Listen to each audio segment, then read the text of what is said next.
بسم اللہ الرحمن الرحیم۔ السلام علیکم ورحمۃ اللہ وبرکاتہ۔ عابد راجی چینل کی طرف سے آج میں اپنے دوستوں کے سامنے ایک حدیث بیان کروں گا۔ اس سے پہلے میں اپنے تمام دوستوں سے گزارش کروں گا کہ چینل کو اگر ابھی تک سبسکرائب نہیں کر سکے تو ضرور کر لیں تاکہ ڈیلی آپ تک اچھی ویڈیو پہنچ سکیں۔ تو سٹارٹ کرتے ہیں۔ بسم اللہ الرحمن الرحیم۔ گناہوں سے مغفرت کا ذریعہ۔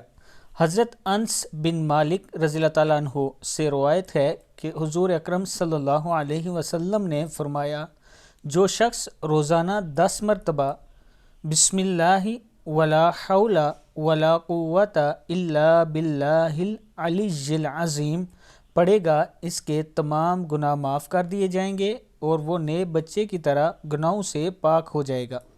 پھر سن لیں۔ حضرت انس بن مالک رضی اللہ تعالیٰ عنہ سے روایت ہے کہ حضور اکرم صلی اللہ علیہ وسلم نے فرمایا، جو شخص روزانہ 10 مرتبہ بسم اللہ ولا حول ولا قوت الا باللہ العلی العظیم پڑھے گا، اس کے تمام گناہ معاف کر دیے جائیں گے اور وہ نئے بچے کی طرح گناہوں سے پاک ہو جائے گا۔ صدق اللہ العظیم۔ اس حدیث کو آپ نے آگے ضرور شیئر کرنا ہے۔ السلام علیکم ورحمۃ اللہ وبرکاتہ۔